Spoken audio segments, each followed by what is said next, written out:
Hi, Leo. Welcome to your February reading. I know we're a little bit late getting this reading together. I've had a lot going on, like a lot going on. Uh, um, the biggest thing is that I've made a decision to go to New York to get started on some clinical trials that they're doing out there for this rare bone marrow cancer. Um, and I traveled from Kansas City to Colorado, and it's just I just know that there's something different that I could be doing, that somebody could be doing. I just know that there's something different. So the next stop is New York, and that, along with a whole bunch of procedures that I've been going through the last few weeks, things have been kind of hectic around here. So I appreciate your patience. If you want to help me get to New York, I'm going to need all the help that I can get. All of the information is in the description box to help me. I have my calendar open for readings. We're accepting donations. Henry has designed a whole bunch of really cool hoodies on our website. All of that goes to um, this next part of the adventure, I guess, is what we're doing. And I would not ask for community support unless I absolutely needed it, and I absolutely need it.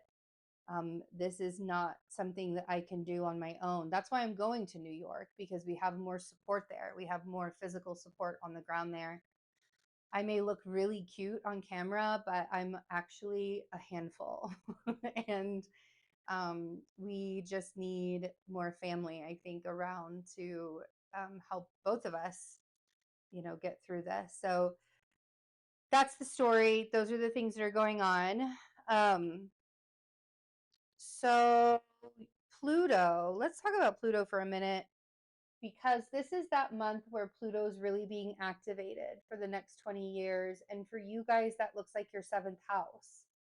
And I think that coming up to Pluto being in your seventh house, you have realized that your relationships have needed to change, and just certain situations that you're in, or certain experiences that you've probably had through the last couple of years, have taken you on a journey of probably a lot of acceptance when it comes to losing people and the transformations of going through that. Well, Pluto's going to be doing that some more for you. This month, Pluto's activated in Aquarius. We had the Sun conjunct Pluto on the first day of Aquarius season. Then we had Mercury conjoin Pluto. Then we had the Aquarius new moon that also conjoined Pluto. And this week we'll have Mars and Venus conjoin Pluto, activating him even more. Today, we actually have Mars conjunct Pluto. So a lot of conversations that will be had, probably with loved ones. It's really, Pluto in the seventh house is teaching you how to have relationships on a deeper level, relationships that aren't surface level, relationships that mean something, and that are, from a soul, right? Oh, wow, we have a whole bunch of swords out here. So there's a lot of overthinking that's happening in February. We have the Queen of Swords, we have the Page of Swords, and we have the Knight of Swords. Conversations can turn into arguments really, really fast.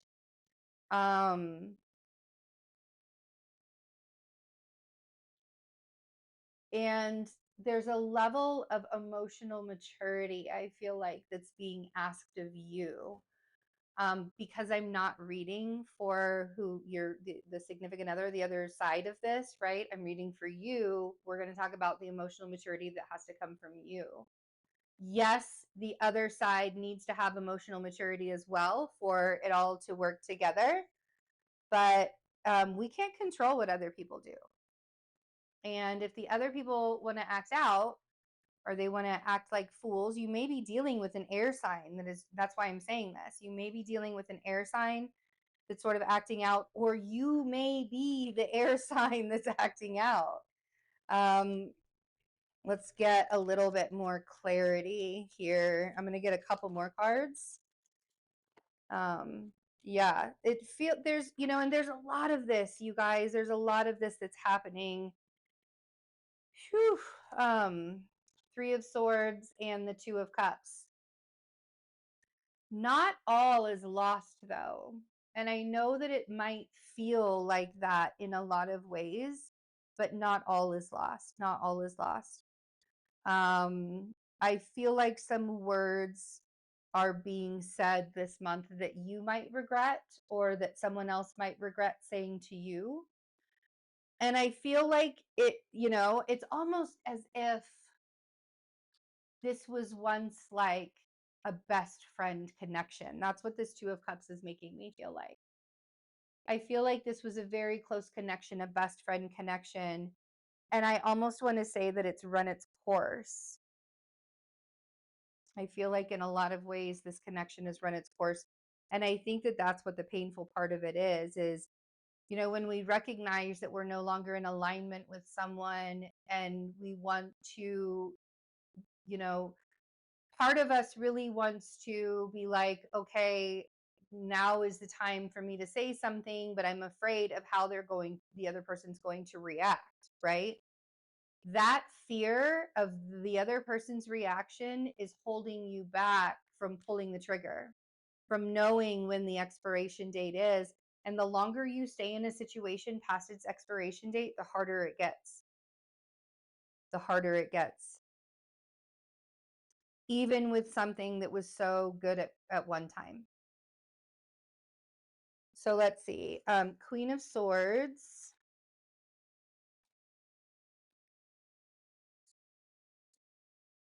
Could be a Libra energy that you're fighting with. Oh, wow. Okay. But I think that you're ready to transmute the situation, Leo. Like that's the only way that I really feel like saying it. We can talk about letting go. We can talk about leaving. We can talk about moving from rough waters to calm waters. We can talk about all of those things. But at the end of the day, what you're actually doing is transmuting emotions, transmuting an experience, going from something that was really, really hard to get through, and getting to the other side of it. And the only way to do that is to go through, right? You can detour all you want, but you're going to keep running into some rough things if you keep detouring over and over and over again. We have the Justice card on the Queen of Swords. So you could be dealing with a Libra energy. And I feel like there's this for some of you, there's some legal stuff that's going on, but there's a balance that you're seeking. There's a balance that you're searching for. That Libra energy actually represents the seventh house in the natural chart. So there's a lot of seventh house energy that's kind of flying around your reading here. We have the Six of Pentacles on the Page of Swords. And really being honest about where you're putting your energies, really being honest about,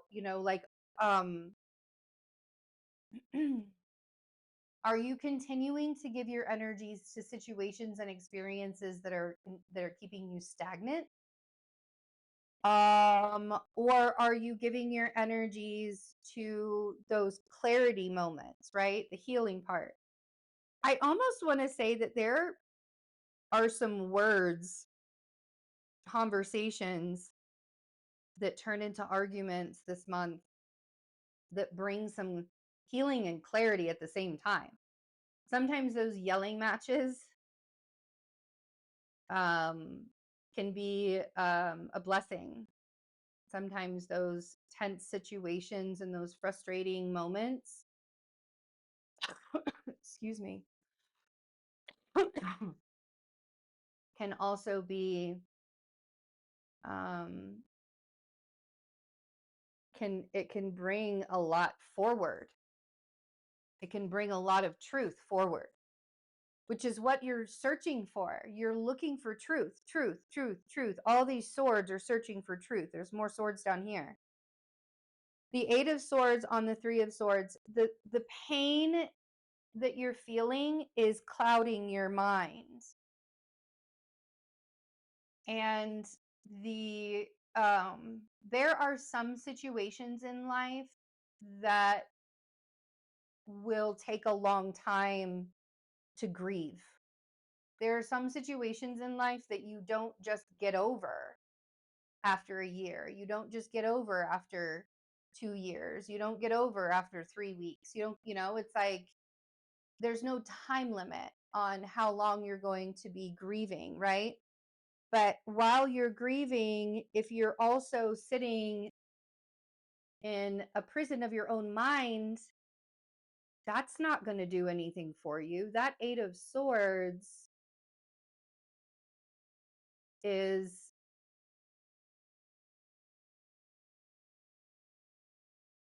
creating more suffering for you.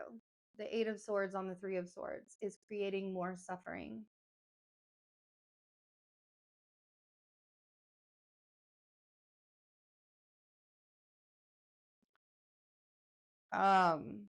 I guarantee you the hardest part of this is the thinking about it. I guarantee that the hardest part of this is you projecting how it might turn out. Because I feel like once you allow yourself to walk away, bottom of the deck is the Eight of Cups. We have the Six of Swords on the Two of Cups. Once you allow yourself to transmute this energy, transmuting means making it a negative into a positive. You're literally changing the energy of it, of the experience of the situation. Once you make that first move and the doors start to open up, because you know they will, when you're moving from something that's very this is super restrictive, what's happening. When you get out of your own way,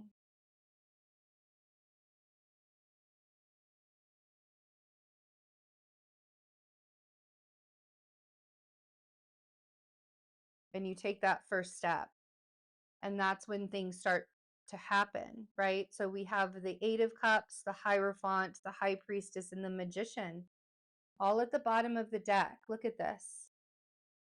Eight of Cups, the walking away. And then what's behind the Eight of Cups? Prosperity, abundance, right? Prosperity and abundance, intuitive knowing, magic.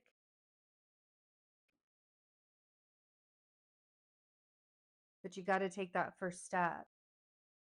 And it really is taking the first step out of a restrictive experience or situation, volatile situation. So, and that's what it feels like. It feels like you're transmuting the experience this month in a big way. That's not an easy job. 10 of Wands. That's not an easy job, especially when you're grieving. And look at that. There you are. Queen of Wands. Wow, that's where we're going to stop the reading. But transmuting the energy, transmuting an experience is not an easy job when you're grieving things, when you're releasing and letting go. So you got to be easy on yourself this month and moving into March, okay? I love you guys. Thanks for hanging out with me, Leo. Take good care of yourselves. Bye.